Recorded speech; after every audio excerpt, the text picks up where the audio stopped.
बोलो जयकारा बोल मेरे श्री गुरु महाराज की जय। सभी गुरुमुख प्रेमियों से सप्रेम जय सच्चिदानंद। एक साधु देश में यात्रा करने के लिए, भ्रमण करने के लिए पैदल निकल पड़े। एक बार रात्रि के हो जाने पर वो एक गांव में एक आनंद नाम के व्यक्ति के दरवाजे पर रुके, ठहर गए। आनंद ने उस साधु की खूब सेवा की और दूसरे दिन आनंद ने बहुत सारे उपहार देकर साधु को विदा किया। साधु ने भी आनंद के लिए प्रार्थना की, आनंद से कहा कि मेरी तरफ से दुआ है, आशीर्वाद है और मैं भगवान से प्रार्थना करता हूँ कि तुम दिनों दिन बढ़ते रहो, तरक्की करते रहो। तो साधु की बात सुनकर आनंद हंस पड़ा और बोला, अरे महात्मा जी, जो है मेरे पास ये भी रहने वाला नहीं है। आप और दे रहे हो, तरक्की करने का आशीर्वाद दे रहे हो, भगवान से प्रार्थना कर रहे हो, लेकिन जो मुझे पहले से मिला हुआ है, क्या ये मैं अपने पास संभाल पाऊंगा? ये भी नहीं रहेगा। तो साधु आनंद की ओर देखता ही रह गया और फिर वहाँ से चुपचाप चला गया। 2 साल के बाद साधु फिर वहाँ से गुजरा, आनंद के घर पहुँचा और देखा कि सारा वैभव जो उसका था, जैसा कि उसने पिछली बार उपहार दिए साधु को, धन धान्य से भरपूर था, तभी उपहार साधु को मिल पाए। तो उसने जो वैभव देखा था, अब 2 साल के बाद देखा तो सब वैभव आनंद का समाप्त हो चुका है। और ये पता चला कि आनंद अब पास वाले गांव में एक जमींदार के यहाँ नौकरी करता है। बड़ा परिवर्तन हो गया। साधु वहीं पास के गांव में आनंद से मिलने गया। आनंद ने अभाव में पहले जैसा ठाट बाट तो था नहीं, लेकिन अभाव में ही सही उन साधनों की कमी होते हुए भी साधु का स्वागत किया। उस वक़्त वो झोंपड़ी में रहता था, झोंपड़ी में ही फटी पुरानी चटाई बिछाकर बिठाया, खाने के लिए सूखी रोटी आगे रखी। दूसरे दिन जाते समय साधु की आंखों में आंसू आ गए। साधु भगवान से प्रार्थना करता है आनंद के सामने कि हे भगवान, ये तूने क्या किया? क्योंकि उसे अच्छा नहीं लग रहा था कि इतना अच्छा इंसान है ये आनंद, हर स्थिति में साधु सेवी है, साधु की सेवा करने वाला ये जीव है, इसके साथ ये क्या हो गया? तो आनंद पिछली बार की तरह फिर हंस पड़ा और बोला, महाराज, आप क्यों दुखी हो रहे हैं? महापुरुषों ने कहा है कि भगवान इंसान को जिस हाल में रखे, इंसान को उसका धन्यवाद करके खुश रहना चाहिए। समय सदा बदलता रहता है। और सुनो, आनंद साधु से कहता है कि सुनो, ये भी नहीं रहने वाला है। साधु मन ही मन सोचने लगा, मैं तो केवल अपने भेष से साधु हूँ, एक साधु का चोला पहना है। लेकिन ये आनंद तो वास्तव में सच्चा साधु है। और आनंद से कहने लगा साधु कि भाई तुम तो सच्चे साधु हो। ये कहकर साधु चल दिया। कुछ सालों के बाद साधु फिर यात्रा पर निकला और आनंद से मिला, तो देखकर हैरान रह गया कि आनंद तो अब जमींदारों का जमींदार बन चुका है। जैसे कि पहले पिछली बार मिलने पर जमींदार के यहाँ नौकरी करता था आनंद, अब जमींदारों का भी जमींदार बन गया, यानी बड़ा जमींदार बन गया है। और ये भी मालूम हुआ कि जिस जमींदार के यहाँ आनंद नौकरी करता था वो बिना संतान का था, उसकी कोई संतान औलाद नहीं थी। तो मरते समय अपनी सारी जायदाद वो आनंद के नाम कर गया। साधु ने आनंद से कहा, अच्छा हुआ वो जमाना गुजर गया, भगवान करे अब तू ऐसा ही बना रहे। तो सुनकर आनंद फिर हंस पड़ा और कहने लगा, महाराज अभी भी आपकी नादानी बनी हुई है। तो साधु ने पूछा, क्या ये भी नहीं रहने वाला है? आनंद उत्तर देता है, हाँ, या तो ये चला जाएगा या फिर इसको अपना मानने वाला ही स्वयं इस दुनिया से चला जाएगा, लेकिन कुछ भी रहने वाला नहीं है।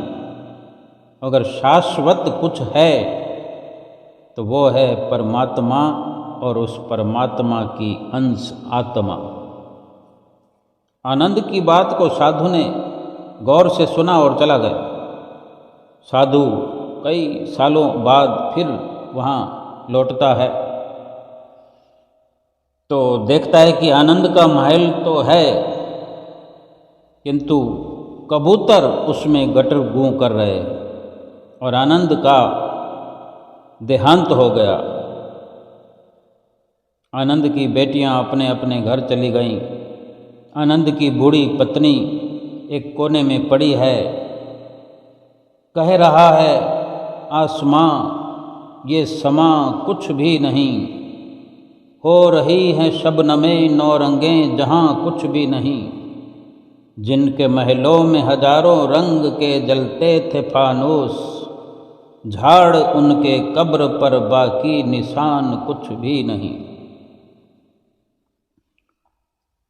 साधु कहता है, अरे इंसान तू किस बात का अभिमान करता है, क्यों इतराता है, क्यों घमंड करता है?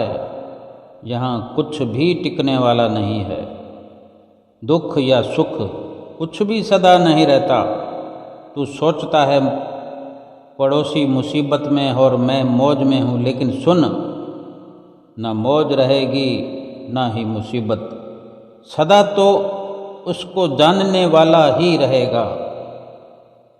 सच्चे इंसान वो हैं जो हर हाल में खुश रहते हैं। मिल गया माल तो उस माल में खुश रहते हैं, और हो गए बेहाल तो उस हाल में भी खुश रहते हैं।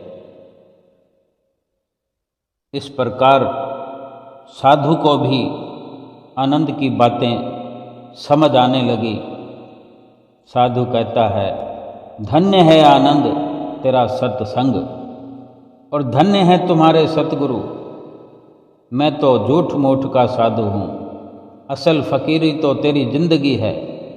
अब मैं तेरी तस्वीर देखना चाहता हूँ, कुछ फूल चढ़ाकर दुआ तो मांग लूँ। तो ये कहते हुए साधु दूसरे कमरे में जाता है। वहाँ तो देखता है कि आनंद ने अपनी तस्वीर पर लिखवा रखा है, आखिर में ये भी नहीं रहेगा। कितना सुंदर तरीके से महापुरुष हम जीवों को समझाते हैं, कितनी सरलता से समझाने का प्रयास करते हैं, लेकिन फिर भी क्यों हम नहीं समझना चाहते, क्यों हम महापुरुषों की सरल वाणियों को अपने लिए इतना जटिल बना लेते हैं और जटिल बना लेते हैं अपना जीवन, सब कुछ जानते हुए कि कुछ भी रहने वाला नहीं है। हम जिस प्रकार का मान इस दुनिया में आकर कभी अपने परिवार का मान करते हैं, कभी रुतबा धन माल का एतबार करते हैं और उस पर इतराते हैं, कभी अपने धन यौवन पर गरूर रखते हुए अकड़ अकड़ कर चलते हैं। लेकिन जो सत्यता है वो हमने समझने का प्रयास कभी नहीं किया कि साधु ने जो कहा कि तुम्हारी जो जिंदगी है वो धन्य है और तुम स्वयं धन्य हो, तुम्हारे सतगुरु धन्य हैं, क्योंकि साधु वेश से ऊपर के पहनावे से साधु होना बेशक दूसरों को जतलाया जा सकता है कि मैं साधु हूं, लेकिन क्या हमने अपने भीतर सादगी को धारण करने का प्रयास किया है? सादगी से जीवन व्यतीत करने का कभी प्रयास किया है, कर रहे हैं? क्योंकि जब कुछ रहना ही नहीं है, कुछ टिकने वाला ही नहीं है, फिर ऐसी वस्तुओं पर, ऐसे संसार पर, ऐसे घर बार पर क्यों इतराना? कभी हम सोचते हैं कि आज हम मुसीबत में हैं और लोग मौज कर रहे हैं, कभी हम सोचते हैं कि हमारा पड़ोसी जो है मुसीबत में है और हम मौज कर रहे हैं। ना तो हमारी मौज रहेगी, ना पड़ोसी की मुसीबत, और ना हमारी मुसीबत रहेगी, ना पड़ोसी की मौज रहेगी। हमेशा हमेशा के लिए सुख और दुख दोनों को जो जानने वाला है, जो इनको समझने वाला, जो इनको समझ पाएगा, वही रह सकता है और वही रहता है। और वो तो ये अजर अमर जीवात्मा है। और जो जीवात्मा का ज्ञान कर लेते हैं, जीवात्मा की पहचान करते हैं, लखता कर लेते हैं, सच्चे इंसान वही है जो हर हाल में खुश रहते हैं, चाहे मौज हो या मुसीबत, बेहाल में भी वो खुश रहते हैं। और ये तभी मुमकिन है कि अगर जीवन में सतगुरु का मिलन हो जाए, जीवन में सतगुरु की उपलब्धि हो जाए, तभी इस प्रकार का जीवन में एक उजाला हो सकता है, एक शिक्षा प्राप्त की जा सकती है। और हम गुरुमुख तो भाग्यशाली हैं ही, क्योंकि हम गुरुमुखों को क्या मिला हुआ है, क्या उपलब्धि प्राप्त है, कौन सी दौलत प्राप्त हुई है? संसार की जो स्थिति है उसको अगर एक बार दरकिनार कर दे थोड़ी देर के लिए ही सही सोचें, हम थोड़ी देर के लिए हम रिलैक्स करें और संसार से नज़र हटा लें और अपनी एक बाहर से भी स्थूल दृष्टि के नज़रिए से भी और असल तौर पर एक सूक्ष्म नज़र अपने सतगुरु का जो हमें आश्रय प्राप्त हुआ है, इस प्रकार के वातावरण पर हम अपनी नज़र गढ़ाकर बड़ी निमग्नता से, परिपक्वता से एक सुंदर रिश्ता जोड़कर थोड़ी देर के लिए बिल्कुल अपनी सुरति को निर्लेप करके, कोई नहीं है हमारा, इस शरीर को भी नज़रअंदाज करें, क्योंकि शरीर को नज़रअंदाज कर दिया तो संसार की सारी नज़रअंदाजी हो जाएगी। हम केवल एक आत्मा, अंतर आत्मा बन करके परमात्मा स्वरूप सतगुरु से जुड़ करके केवल उसी का ख्याल, उसी का दीदार, उसी में मिल करके उसी को ही अपना सर्वे सर्वा समझकर, उसी को सहारा मान करके थोड़ी देर के लिए सोचे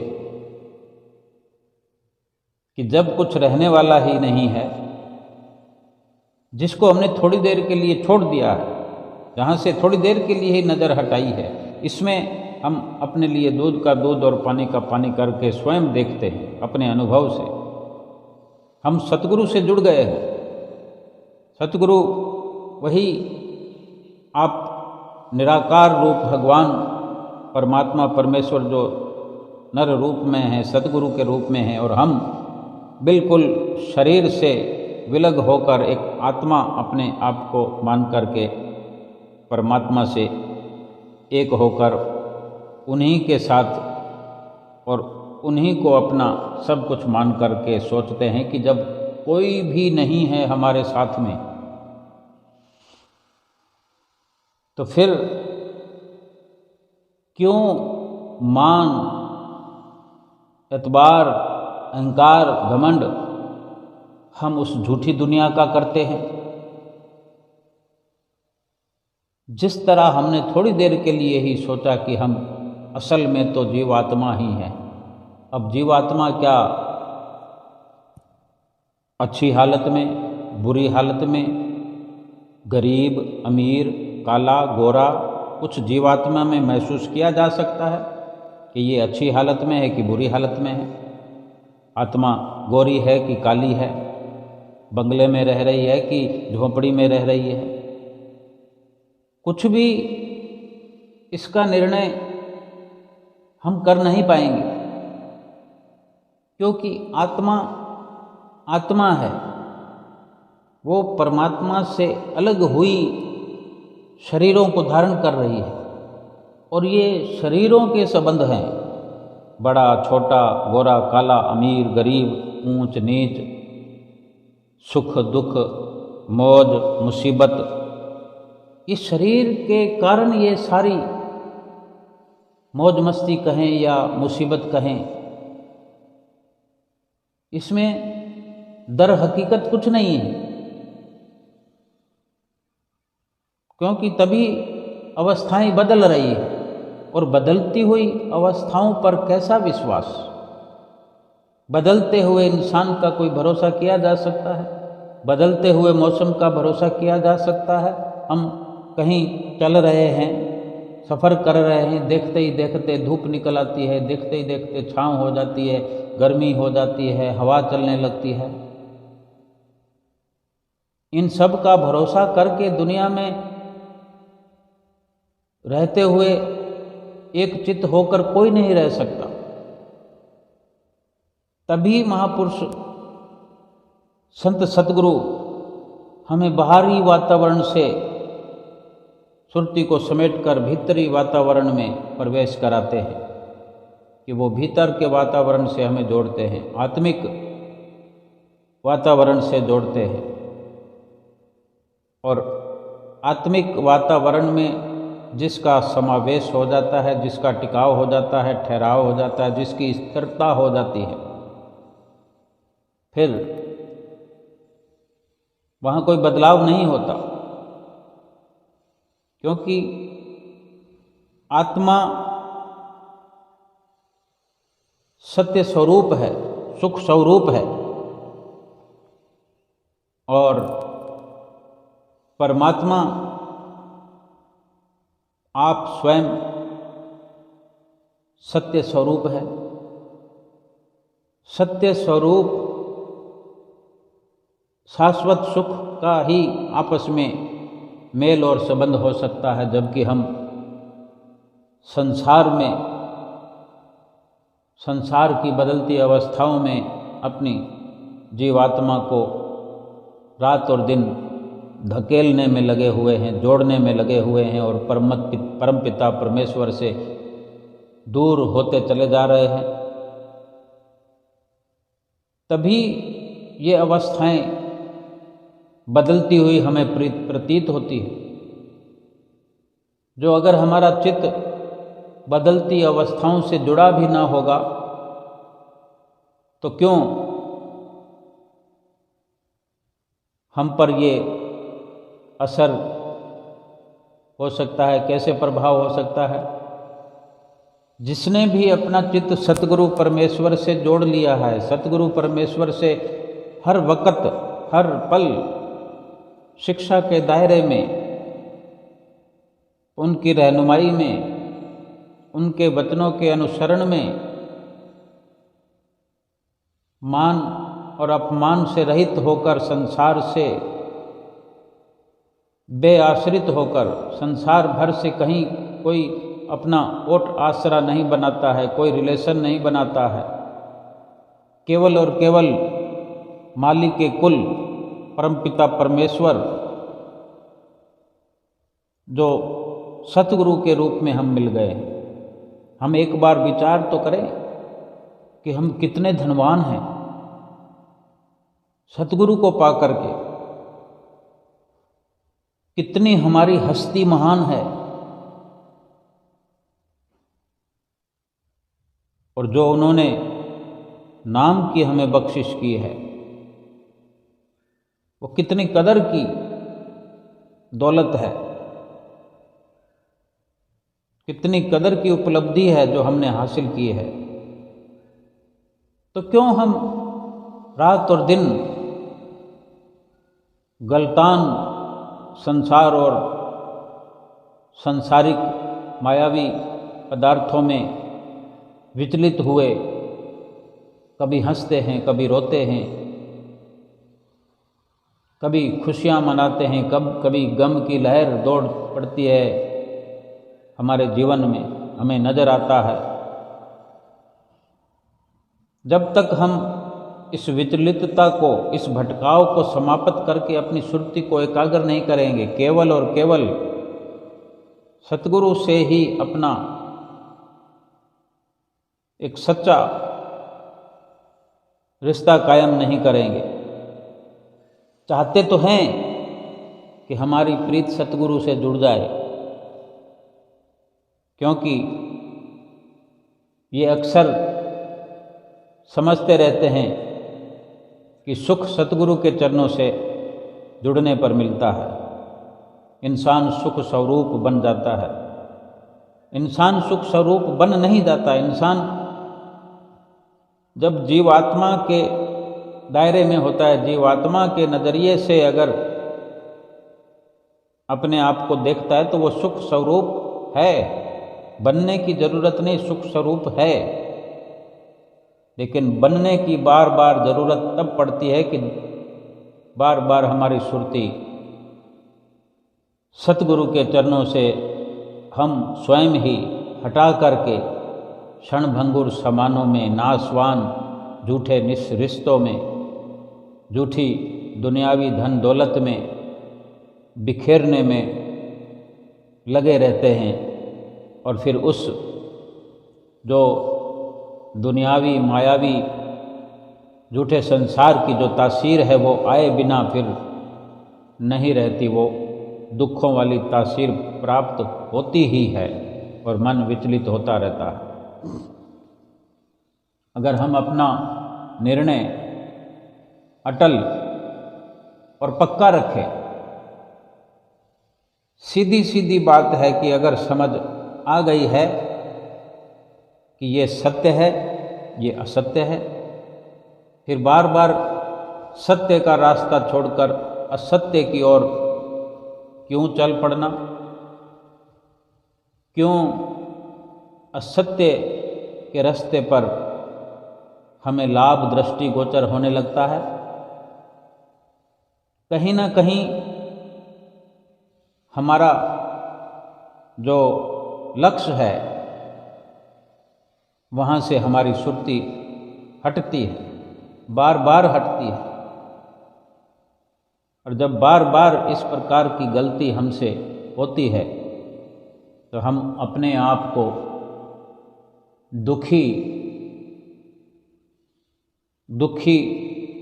और दुख की मुद्रा में हम अपने आप को देखते हैं। कुछ भी अवस्था संसार की रहने वाली नहीं है। ना धन रहने वाला है, ना गरीबी रहने वाली है, ना ये रूप रहने वाला है, ना यौवन रहने वाला है, ना सुख ना दुख, कुछ भी रहने वाले नहीं है। सुख और दुख की अवस्था से न्यारा होना है, अमीरी और गरीबी के प्रभाव से खाली होना है। जीवात्मा को करोड़ों की अरबों की जरूरत नहीं है। अगर हम जीवात्मा के नज़रिए से अपना जीवन स्थापित करते हैं इस संसार में, तो जीवात्मा को केवल प्रभु परमेश्वर के नाम जपने की ही ख्वाहिश होती है, ज़रूरत होती है। संसार में आने का मकसद भी यही है, संसार में आने की उपलब्धि भी यही है कि जिसने नाम जपा, जो नाम जपने में लगा हुआ है, अपनी उपलब्धि को हासिल कर रहा, अपनी मंजिल पर पहुंच रहा है। लेकिन जब जब भूल करते हैं, सुरती हमारी कमज़ोर होती है,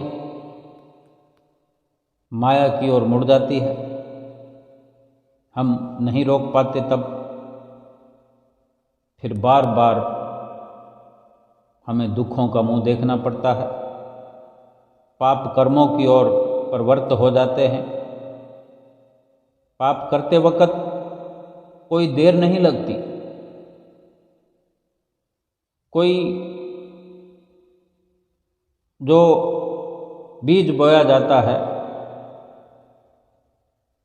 जितना बीज बोने में समय लगता है उससे कहीं अधिक समय उस बोए हुए बीज की जो फसल तैयार होती है उसको काटने में, उसको संवारने में, उसको मंजिल मकसूद तक पहुंचाने में, फसल को और उसका लाभ और हानि जो है उसको प्राप्त करने में लगता है। चाहे वो फसल काम की हो या बिना काम की हो, लेकिन ये मर्यादा है कि बीज बोने में जितना समय लगता है, फिर कुछ समय जब वो फलीभूत फसल होती है, तैयार होती है, फिर उसको काटने में उससे कहीं ज़्यादा समय लगता है और परेशानियों का भी सामना करना पड़ता है। लेकिन वो फसल लाभकारी है तो सब कुछ दुख प्राप्त किए हुए, मेहनत की हुई, खर्चा लगा हुआ सब का सब वसूल हो जाता है। और फसल कहीं नुकसानदायक है तो सब कुछ मिट्टी में मिल जाता है, कुछ भी हाथ पल्ले नहीं पड़ता। तो ऐसे ही हमने ये विचार करना है कि पाप कर्म तो हम जन्म जन्मांतरों से करते आए हैं। कितने जन्मों में जो पाप किए हैं वो इस एक जन्म मनुष्य जीवन में कितना मुश्किल हो रहा है उसको भोगने में। और फिर वो पाप तो धुलते नहीं कि हम और पाप इस जीवन में करते रहते, लगातार करते रहते, और सफाया करने का अगर कोई इंतजामात नहीं है, कोई हमने इंतजाम नहीं किया, फसल हम अगर काटेंगे नहीं और हर बार बीज बोते रहेंगे, बीज ही बीज बोते रहेंगे, तो वहाँ तो झाड़ झखाड़ हो जाएगा। अगर अच्छे बीज भी बो दिए तो भी उसका सत्यानाश हो जाएगा, क्योंकि पहले से गंदगी है वहाँ पर, झाड़ झखाड़ है। ऐसे ही सतगुरु की जो चरण शरण हमें प्राप्त है, हम खुद अंदाज़ा लगा सकते हैं कि हम कितने धनवान हैं इस दुनिया में। सतगुरु की चरण शरण पाकर हम कितनी बड़ी दौलत के मालिक बने हुए हैं। सतगुरु ने हमें माला माल कर दिया है नाम की बख्शिश करके, नाम जैसा रतन हमें बख्श दिया है। और अगर अब हम नाम की कमाई भी कर रहे हैं तो फिर वो दिन दूर नहीं कि हम हमेशा हमेशा के दुखों से छुटकारा पा जाएंगे। जो हमारे पापों का प्रारब्ध भोग है उसको काटने वाला सतगुरु का बख्शा हुआ नाम है। जो आने वाले समय में परलोक में सुरखुरु होने के लिए भक्ति की कमाई साथ ले जाएं, इस प्रकार की रचना भी रचाने वाला नाम है। इस नाम को अगर जप करके, नाम की कमाई करके सतगुरु की प्रसन्नता हासिल करते हैं तो जीवन इस वक्त भी सत्यम शिवम सुंदरम बनता है और परलोक भी हमारा संवरता है। जो पाप कर्म हम करके आए हैं वो कब किस वक्त हमारे कट जाते हैं हमें पता तक नहीं चलता। ये भी शक्तिशाली नाम है जिसकी करामात से ये सब होता है। बस केवल हमें ज़रूरत यही है कि हम इस नाम को समझें, आत्मा बन करके, अपने आप को आत्मा समझ करके, आत्मा के नज़रिए से हम ये समझने का प्रयास करें। आत्मा के नज़रिए से ही सतगुरु की नज़दीकी को हासिल करके, सतगुरु की चरण शरण में रह करके, आत्मा के नज़रिए से ही हम भजन बंदगी करें।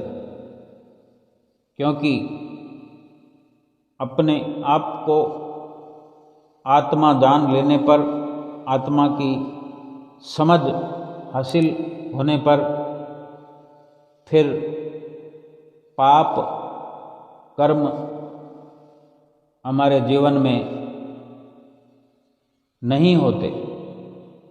जब जब अपने आप को शरीर जानते हैं, शरीर की पहचान से हम अपनी पहचान करवाना चाहते हैं, शरीर की पहचान से ही हम जब जीवन व्यतीत करते हैं तो शारीरिक गतिविधियों में पाप अवश्य होते हैं और नाम से दूरी बनती है। अगर जीवन में ये सत्य समझ में आ जाए कि हमें महापुरुष जो है बार बार समझाते हैं, जिस प्रकार इस दृष्टांत में भी साधु और आनंद के बीच में जो वार्ता हुई, कि एक हमें दृश्य दिखाया गया कि जैसे हमारे पास भी कोई महल है, कोई बंगला है, कोई मकान है या झोंपड़ी है, हमारे साथ बच्चे हैं, परिवार है, पत्नी है। कौन कब किस वक़्त इस दुनिया को छोड़कर चला जाएगा, हमारा साथ छोड़कर चला जाएगा। अगर कोई नहीं गया तो हम ही छोड़कर चले जाएंगे। तो हमने जीवन भर घमंड किया कि ये मेरी पत्नी है, ये मेरा पुत्र है, ये मेरी पुत्री है, ये मेरा महल है। तो गलत किया ना। यूं ही डींग मारते रहे, ये मेरा है, ये मेरा है, ये मेरा है। मेरा तो कुछ नहीं था, केवल डींग हाँकते रहे, यानी अपना कुछ है नहीं, और उसको जीवन भर दर्शाते रहे कि ये भी मेरा है, ये भी मेरा है, ये भी मेरा है। एक घर के अंदर कितने सामान होते हैं, हर सामान के साथ मैं और मेरा हम जोड़ लेते हैं। जब सामान खरीद कर लाते हैं, ज़रूरत के लिए लाए हैं, ज़रूरत के लिए लाई हुई सामान को ज़रूरत की जगह इस्तेमाल कर लिया जाए। मैं और मेरा से संबंध, उन चीज़ों का जोड़ना कितना गलत है। अपनी चित्त वृत्तियों को निर्लेप भी रखा जाता है। जिस प्रकार वो आनंद हर वक्त यही उसका इशारा था कि ये अवस्था भी नहीं रहनी है, ये अवस्था भी नहीं रहनी है। अंत में जो तस्वीर पर उस साधु ने फूल माला चढ़ाने की, उसको देखने की जो इच्छा जताई, मन में ख्याल किया, तो वहाँ तस्वीर पर भी उसने लिखा दिया कि ये भी नहीं रहने वाला है। और हम देखते हैं अपनी आंखों से कुछ भी नहीं रहने वाला। हमारे जीवन में कभी कुछ नहीं रहा।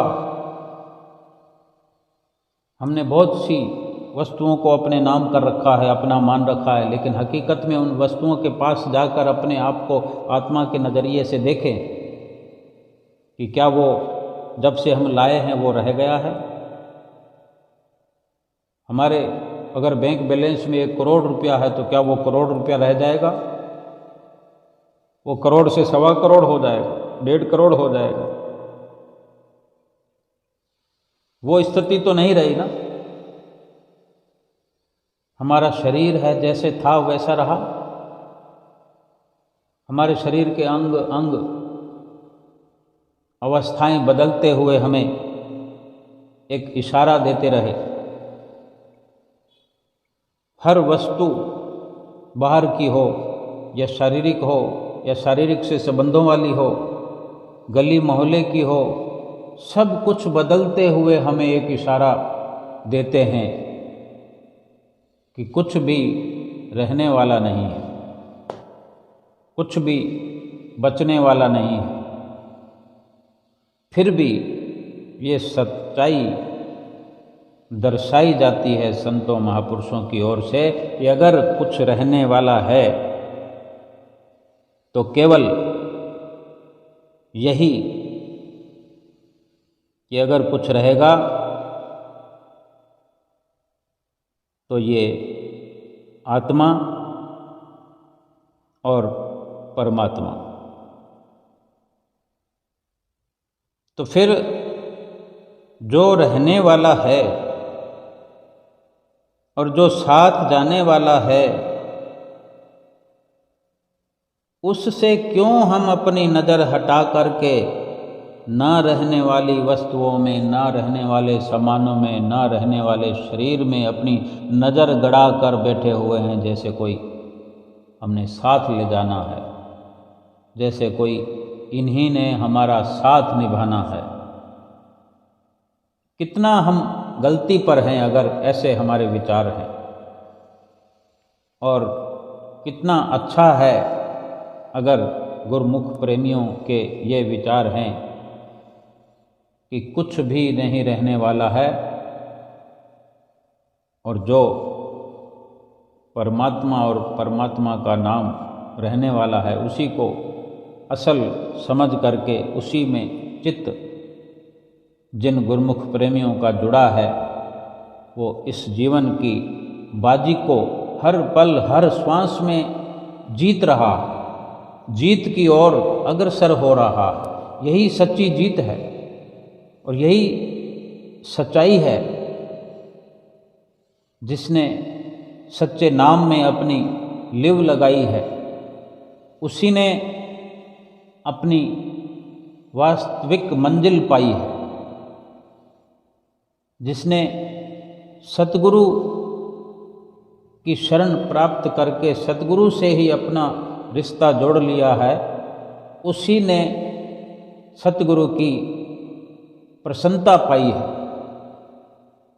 और वही केवल हकदार हैं अपने सतगुरु के साथ निज धाम में जाने के लिए, और वही अपने निज घर में जा कर के सदा सदा के लिए खुशियाँ पाई है। बोलो जयकारा बोल मेरे श्री गुरु महाराज की जय।